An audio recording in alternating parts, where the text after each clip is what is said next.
Memory is a weird, stupid thing. And when I say memory is stupid, I don't mean like absurd or insignificant or something. I mean literally stupid. It's not smart. Memory is dumb. That is to say that when a gamer games, the context in which they are gaming is often as important, if not more so, than the content of the game itself when it comes to enjoyment. Some of my most vivid memories are of sitting on the edge of a bed, leaning in too close to a tiny Zenith brand television, watching loading screens, my hazy reflections staring unblinking and slack-jawed at an animated icon.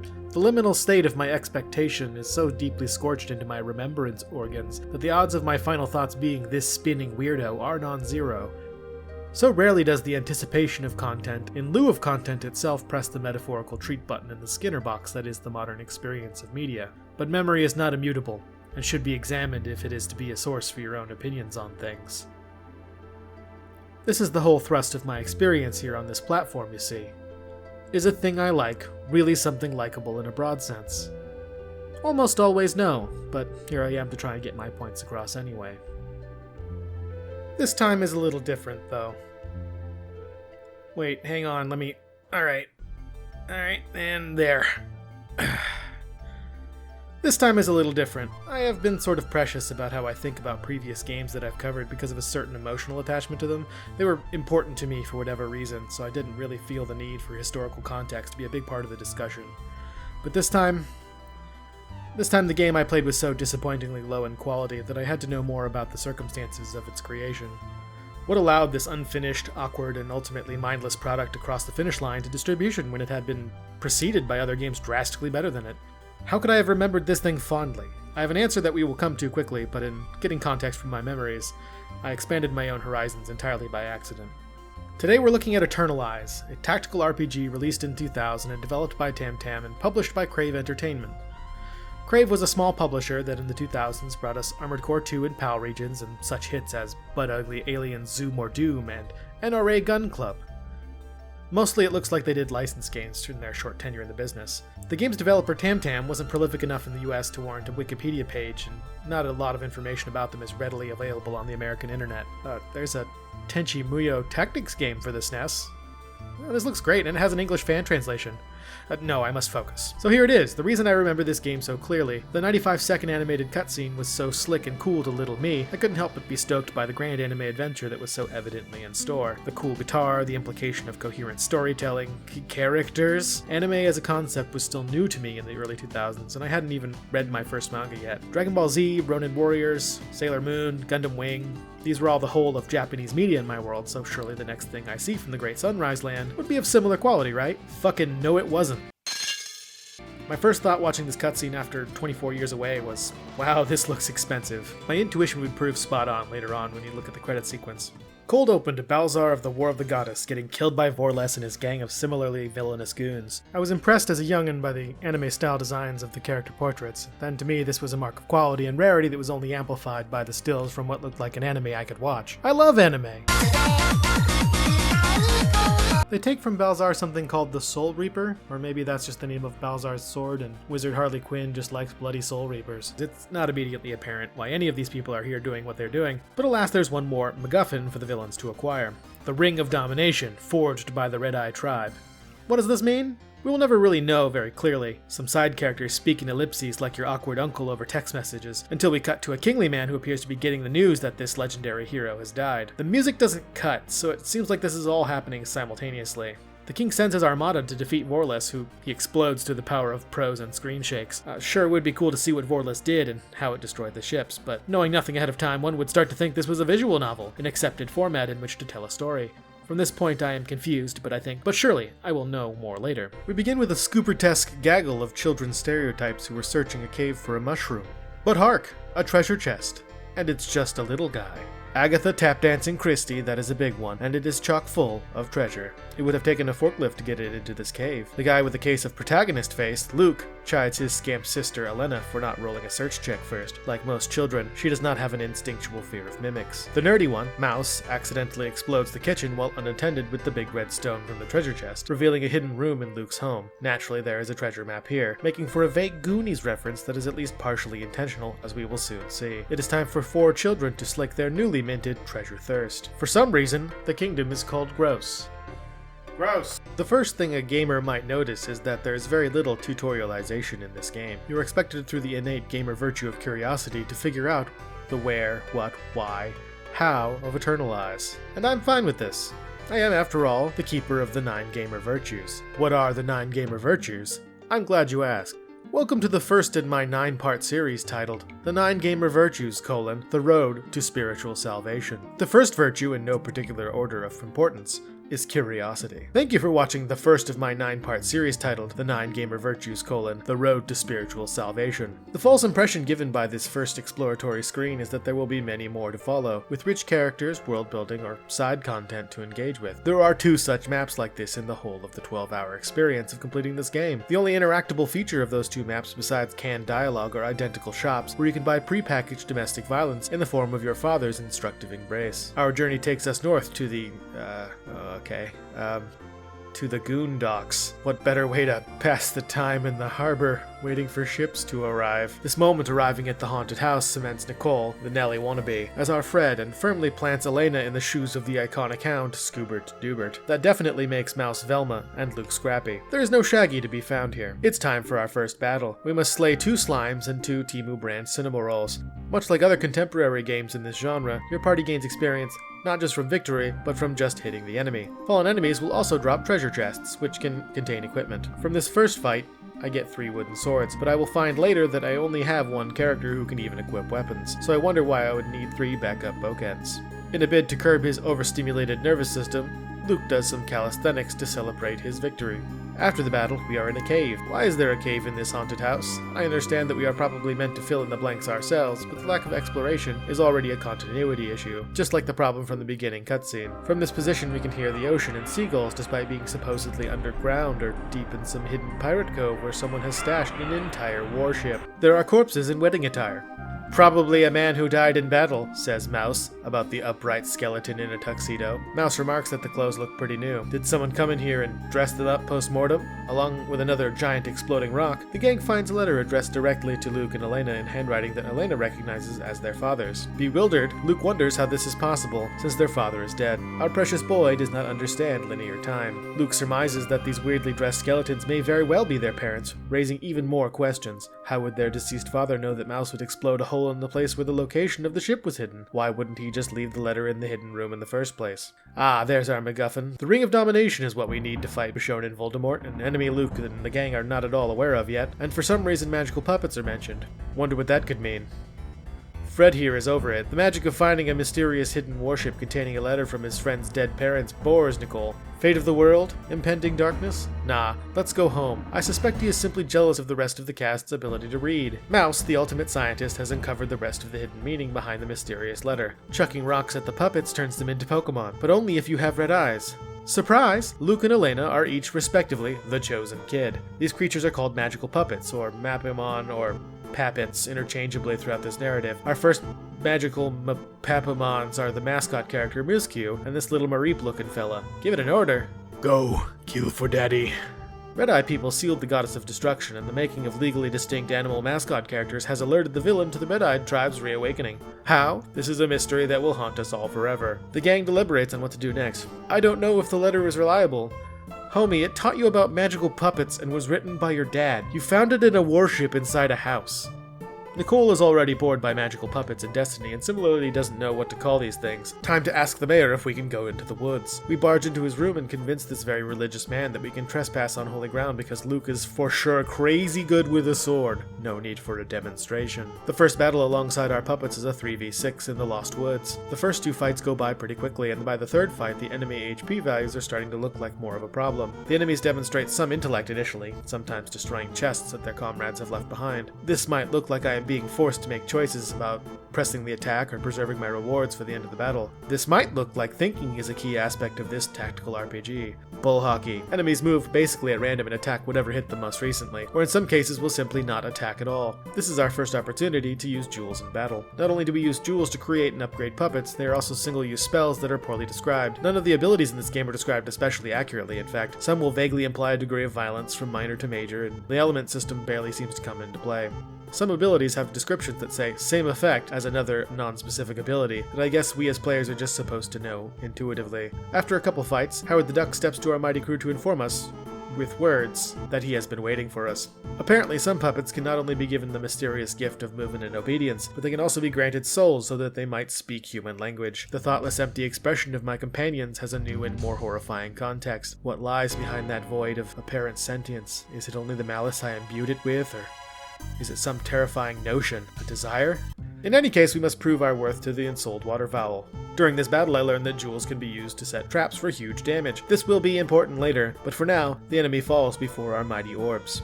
Oh damn, the cutscene version of the wooden sword I found on a corpse in a basement is a neat looking twin blade that looks like it came from a rack at a Hot Topic themed cutlery store. Mall Ninja Gang.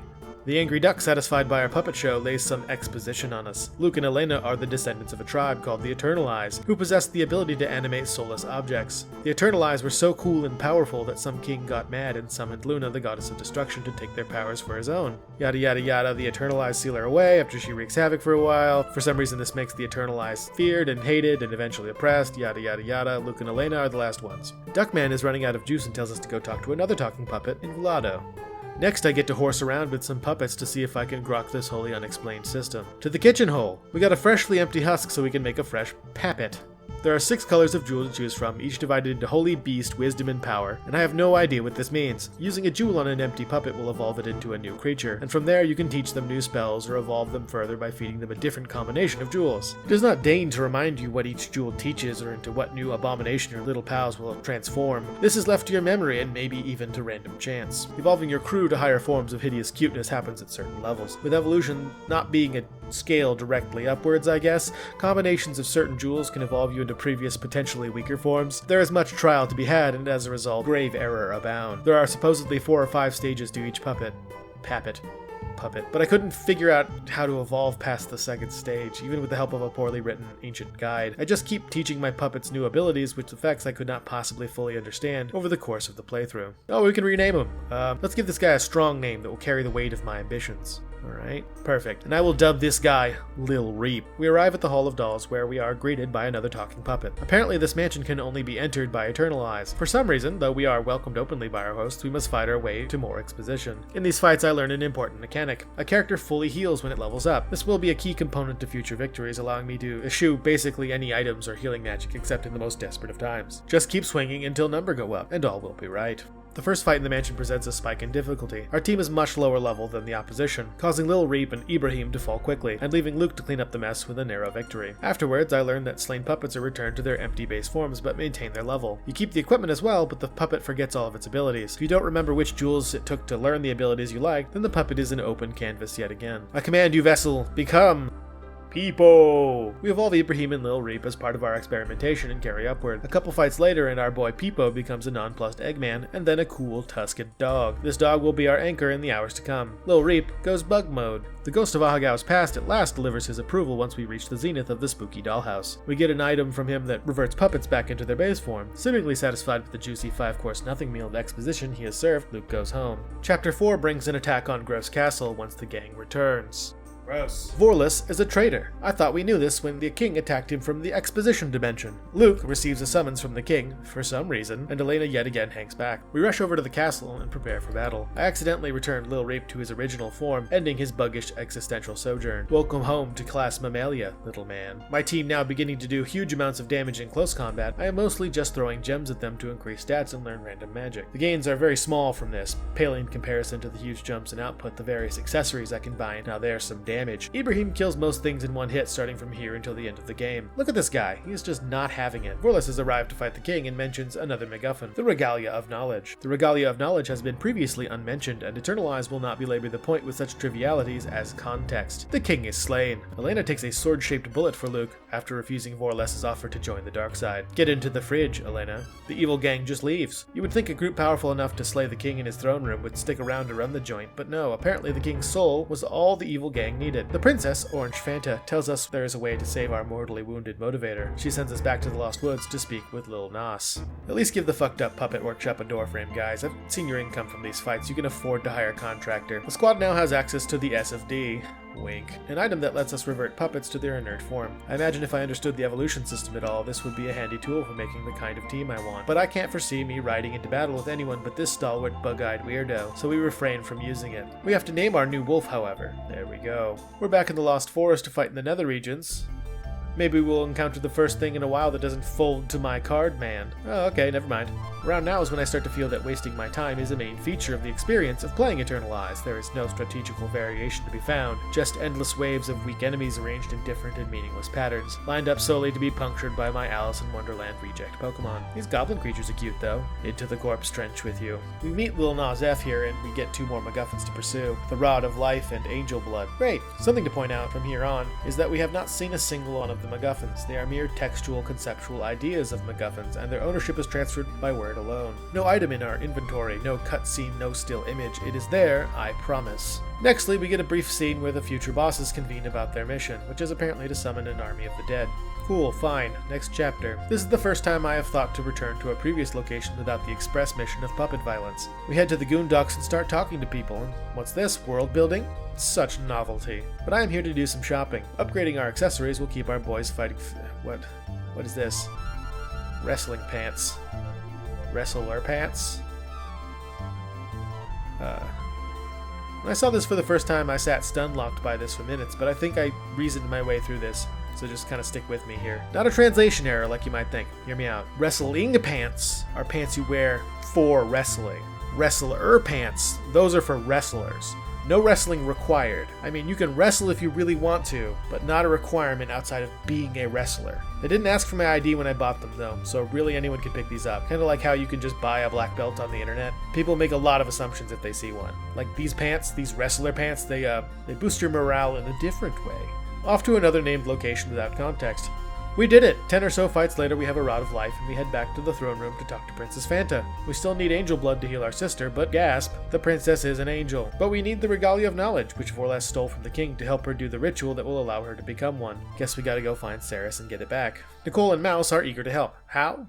Nicole spends most of the game with his sprite strapped for battle, Nelly band-aid and everything, and he has not lifted a single illiterate finger. At least Mouse does some science about it. Off to Velato yet again, which has been taken over by a mini-boss. We will fight our way down, up, to Ceres and stop her plan to raise an army of the dead while taking back the Regalia of Knowledge so we can do a ritual to turn Princess Fanta into an angel so she can cry our dead or dying sister back to life. Seems simple enough. A few floors down, we have a dog mirror match. Big Paper has a chance to show that he is the most alpha of the wolves. Lil Reap is taken down unexpectedly, causing me to lean forward attentively in my gamer chair. With Luke low on HP, Ibrahim is now tasked with keeping the squad on their feet with an AoE heal that I taught him by complete accident. It is now Big Paper's time to bring it home. We must now lick our puppet wounds between battles, and I choose a gem at random to bring the littlest soldier back to our ranks. Became Justin. What? What? That has to be one of my favorite lines of text in all of gaming. This little freak beast fits in just fine. The stalwart Ibrahim looks down on you with disdain. The unflappable Big Paper is locked in, completely finished enduring your bullshit. And behold, Justin. Justin is a deeply unserious person with a deeply unserious name. This begins what I like to call the Lil Reap failure cascade. Upon death, we have to start from scratch in terms of stats and abilities with only our level to bolster our base numbers. These are not impressive to boot, so our untrained, untested companion goes on to repeatedly die, resetting his abilities and forcing me to blindly evolve into brand new kinds of freaks. This keeps its level lower, making it more and more vulnerable to new enemies as the rest of the team keeps pace with the damage output of enemy monsters. Meet Dorothy? Goodbye, Dorothy. Fortunately, Ibrahim and Big Paper are plenty to handle the remainder of the fights in the game, with Lil Reap acting as more or less additional ablative hit points and a way to manipulate the AI of our foes, which I will get into more later. It's boss time. Ceres calls me a Fire Lord for some reason. It's supposedly something Vorles called me at some point, but I scrubbed through my footage here and I don't see any time that he's ever called me that. Maybe it's a translation issue. We grind the mommy-coated necromancer into dust for bread making by running it straight up the middle. While seeing Unique Sprite was a welcome disruption, she proves to be a trivial threat to the dog and card. The current version of Lil Reap seats himself comfortably in the lone chair of the hotel room, facing the bed until Ceres flees from the scene. Back in the palace, Elena is laying in the throne room where I left her. I like to imagine her body has been in the throne room the whole time, flies buzzing, stinking up the place, guards holding their noses. With a prayer from Princess Fanta, Elena returns to the party to continue doing nothing. We get a sword from the dead king. Nicole and Mouse remind us how good of a couple they make, and it's time for Chapter 8. The Forgetter of Time. I can't wait to forget the time I spent playing Eternalize. Fanta says we should go meet the OG puppet lord, Chile, but we're warned that she hates dealing with other people. Meanwhile, the villains scheme after their defeat. 6 very boring fights later, we find ourselves in the audience of Chile, the illest of the magical puppet masters. Chile is my spirit animal, man. She refuses to help out of indifference, but she proceeds to tell us about Luke and Elena's parents completely unprompted. The last time the Goddess of Destruction was around, they and all of the other named characters above the age of 12 sealed her away while her power dissolved, but to eternalize are required to watch over her in the event that something goes wrong. Naturally, the parents volunteer to be sealed away with the Goddess of Destruction, forsaking their humanity for the life of puppets and guaranteeing themselves no shot at a heavenly reward after death. Wait, so Luke's parents are sealed. That means those aren't their bodies in the Goondock's boat. Whose are they? Why are they dressed for a wedding? Why was the note left there?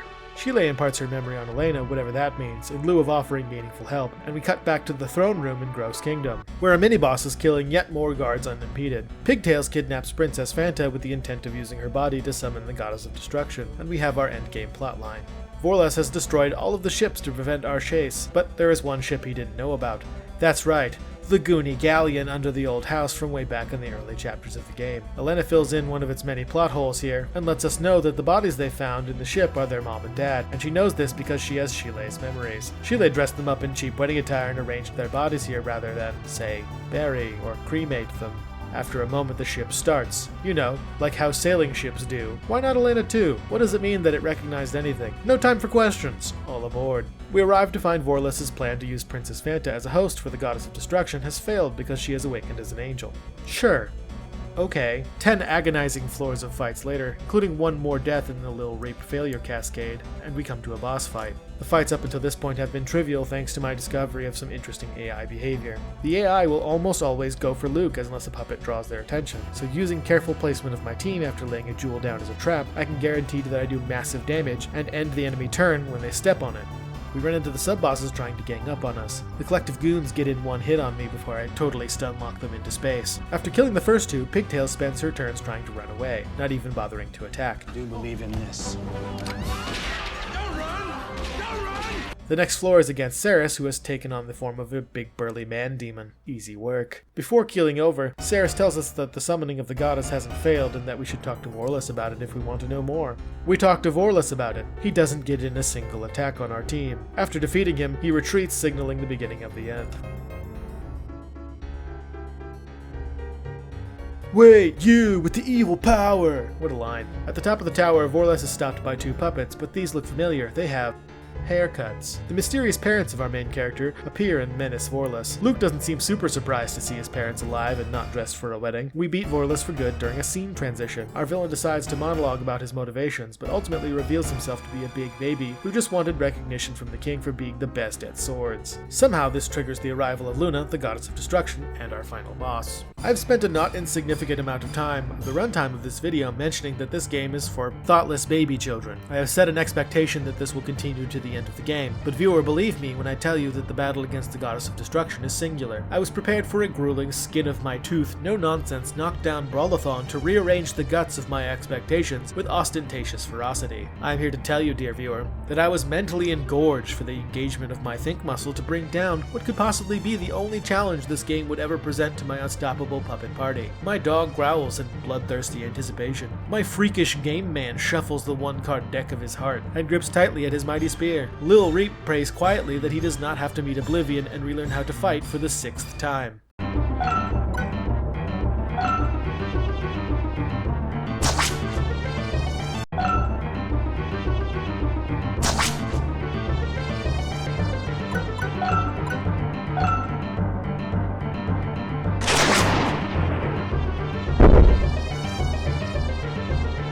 The goddess of destruction is dead in 3 attacks. The reunion with Luke's parents is explained by Shilei's intervention, but it is a temporary measure. Elena takes this moment to make up for lost time and ask the important questions. The answer is always friendship. A tearful goodbye followed by the reunion of the non-puppet cast, and finally, at last, we see credits. A couple of things I noticed from the credits is first its very cool ending track, and second the opening animation has an amount of staff enormous in comparison to the rest of the game. This was also the collaboration of a huge number of various studios and production companies. One of my favorite parts of this game was its character designs, highlighting a high detail late 90s anime look that I've always appreciated. The character artist, Kohime Ose, is the author and artist for a manga called Grand Geek Reel, but is only one other game credit that I could find with cursory research. On her Instagram, she mostly posts pictures of her adorable cats. So before I give a summation of this game's quality as I see it, I think some context would be helpful. Eternal Eyes is an entry in a genre after all, so it is useful to compare the game to its contemporaries, at least briefly, to understand truly the landscape that it was born into. I took a look at some games released around the same time for about an hour or so each, to get some feel for the mechanics and tone. I started in the most obvious place. Man, there are a lot of tutorials. I learned much about the game through its dry menu system for about an hour, but I came away mostly just reeling from the revelation that chocobos have a measurable belief in the almighty god. Surprising no one, Final Fantasy has mechanical depth with its job system, its zodiac system, and interesting level planning. All this matches with a serious classical tone and a narrative content that truly adds stakes to the tactical gameplay. It is no wonder that this game is beloved and spawned many equally beloved sequels and ports. The next game I took a look at was one I had never touched but had heard about, Tactics Ogre, 1998 for the PlayStation. It has a similar menu-heavy tutorial system, and its mechanics are on the surface more or less the same. A notable feature though is that the encounter system is similar in format to Eternal Eyes, with its tower of levels all set in the same location against similar enemies. On top of that, the chests left over after a battle explode in a distinctly Eternal Eyes fashion. Lastly, I checked out a game I remember seeing in retail stores of my youth. Just as with Eternal Eyes, I was charmed by its anime style and mysterious case art. Rhapsody, developed by Nippon Ichi Software and published by Atlus in the US in 1998, is the first installment in a line of tactical RPGs with a musical aesthetic. I went in completely blind, and I was shocked to find a charming blend of high-quality sprite work, animation, and music. I was also surprised to find that this game, released 2 years before Eternal Eyes, has a puppet theme to its party mechanics. If I had a nickel for every puppet-themed tactical RPG for the PlayStation I have played in the last year, I would have a weighty but manageable pair of coins. I spent a lot of time with Rhapsody, having been enthralled by its fun characters and well-written humor, and I nearly scrapped everything to make this a video about Rhapsody. It felt essentially like a more complete execution of Tam Tam's vision for Eternal Eyes. But I didn't. I summoned in myself the courage, the chutzpah needed to power through the grueling 10-month deadline I had set for myself on this video, in order to produce something informative about something stupid that I only half remembered. Eternal Eyes is a bad video game. That is to say, it was the work of passionate people with a vision and ambition and a love for the art form that perhaps did not have enough time or support to create something that everyone would like. At minimum, bad video games are at least that, as the myth of the lazy game dev is almost always just that, fiction. I like Eternal Eyes. I think its shallow systems and characters returned me to a time when my access to games was so random that things like standards or the careful management of my free time were not as important as following the whims conjured by cool art or animation. If you feel like checking it out for the first time, play something newer, something more complete instead. Time is valuable, but if you half remember this heinous piece of software and it made you feel the itch of curiosity, emulate it and find out for yourself what Eternal Eyes is all about. Engage in that immortal tradition of obliterating old fond feelings with the harsh reality that things aren't as you thought they were, and how it's okay to have been wrong. Memory is stupid, but stupid stuff makes me laugh all the time. Thanks for watching.